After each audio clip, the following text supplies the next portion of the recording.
a little bit longer. So my family definitely says thank you very much for just taking the time to just recognize the little work that I do here in Plainfield. I truly understand that my story is still being written. Special thanks to the United Plainfield Community Development Corporation, Mr. Collins, Ruth, Reverend Ortega, and the whole board of directors. My good friends, Councilwoman Rebecca, and also the mobile man, Lamar Maxson, and his father. These are really good friends of mine. This is amazing that we're bumping into each other and rubbing shoulders, because it's the flock of people that you're around to surround yourself, and they're really good people.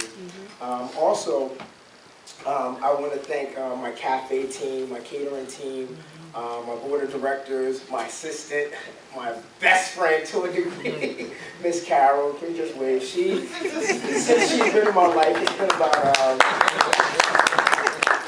a year and a half actively, but 2 years collectively, has been able to take all that I do and just make sense of it. And I really thank God for you. Thank you for being here this evening to represent the family and the team as well.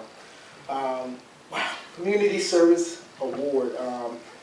Hope you all just don't mind. I just want to take a couple of minutes just to reflect briefly about 5, 6 years ago on where God has brought me from.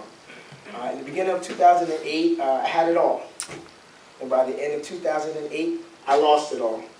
I remember my car getting repossessed. I remember my phone being cut off from the service. I remember my bank account being negative. I remember living in a house with about 12 other people, and I remember losing my self-worth. I remember sleeping all day and being awoke all night. I remember waiting till my mom went to work so I could go in her room just to use her deodorant because I couldn't afford my own. I remember sneaking from room to room while everyone was at work just to find loose change so I can go to Wendy's and buy a sandwich or get something to eat.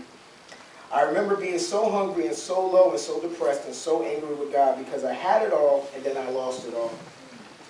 I remember my friends were nowhere around, and my bitterness for family grew deeper. In 2008, I blamed everyone else for my lack of success, especially I blamed God. I was so angry with God that I stopped praying and stopped believing. I stopped trusting and I stopped loving Him. 24 years old and broken. But God. Yep. One day when I was in my room just crying because I was so sad and so hungry and so lonely and so depressed, and then I felt the gentle touch of God. I remember that touch. I remember that love. And all of a sudden I realized that it was my pride, arrogance, and selfishness that had me lose everything. And that God was calling me to repent and come back so He can restore it all.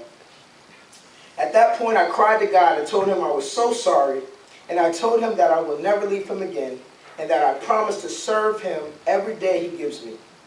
I then told God that I will do whatever it takes to finance my dreams and the visions He had given me. That next day, I applied for a job at Wendy's and was hired as a shift supervisor, making about $9 an hour, $7 after taxes.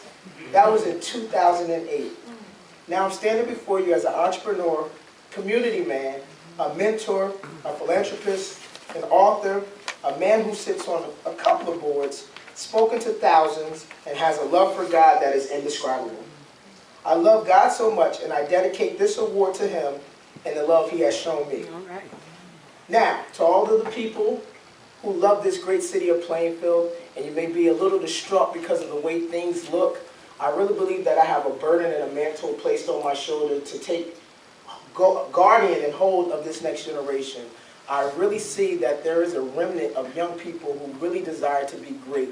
And with all of the help of grandparents, which I love the most, you may not get the phone calls, you may not get the birthday calls, you may not get the letters in the mail, but just realize that your contribution and all of the years that you've sacrificed to make sure that we have these afforded opportunities are not going to waste. They're not in vain. There is a young people that is being raised up, I believe, by God to do great things and pick up where you all have left off. So thank you so much for this award.